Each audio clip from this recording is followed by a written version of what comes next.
One of my favorite things about cooking is that you get to choose how easy or hard it's gonna be.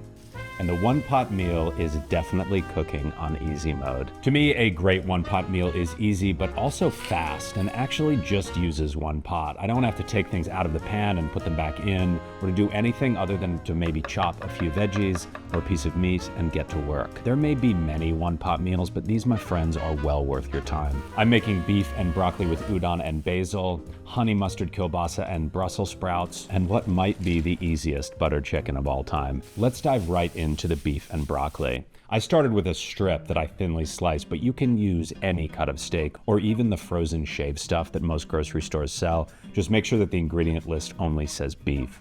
I'm using a wok, but any of these recipes can be done in a skillet or saute pan. Whatever you have will work.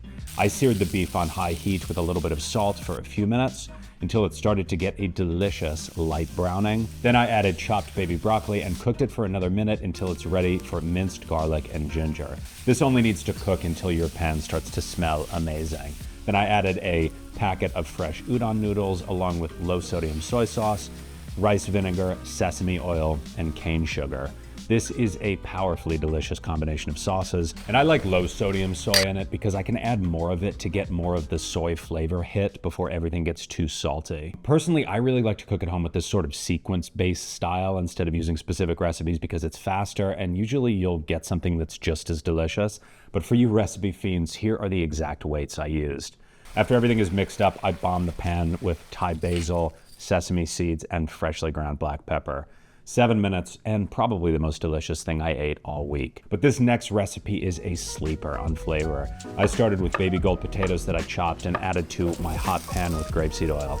I seasoned these with salt and roasted them for a few minutes until they're starting to get a light golden brown. Then I added trimmed and split Brussels sprouts and kept cooking it until the Brussels are lightly caramelized. Then in goes chopped kielbasa. It's no secret that I love kielbasa. It's one of my favorite sausages. But it turns out that my local supermarket these days has basically an entire section of this type of fully cooked emulsified sausage. So have fun. One of the beauties of this style of sausage is that it's fully cooked, but you will thank me if you take my advice to get it lightly caramelized. Then I added sliced garlic cloves and fresh sage leaves and cooked them briefly until the garlic is golden brown and very aromatic. I added water and kept cooking everything until the potatoes were tender, then stirred in Dijon mustard and a delicious local honey. It can be hard to tell with the editing, but this recipe was done from beginning to end in just over 10 minutes. This final one is not the greatest butter chicken I've ever made, but it is the fastest, and it still has all the important and delicious flavors you need. I got a saute pan hot and lightly seared chicken thigh strips in ghee. I seasoned them with salt and then added sliced shallots and cooked them for just a minute until they were tender. I love shallots for their sweetness and subtle, almost garlic-like flavor, and because I want this dish to be done quickly, we won't have the chance to cook the tomatoes I'm about to add for a long time to sweeten them, so leaning on the extra sweetness of the shallots helps versus, say, the more classic red onion. Then I stirred in chopped ginger and added a bunch of garam masala. Feel free to play with any of the masalas or curry powders, but I always have garam masala in my pantry.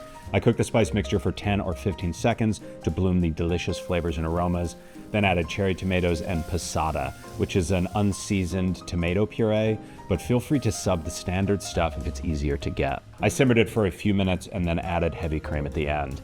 It's surprisingly delicious for something so easy. I threw cilantro on top and ate it with naan. All three of these meals are great options for a quick dinner or even lunch. But anyway, that's all for me on this one. Thank you for watching, and I will see you soon.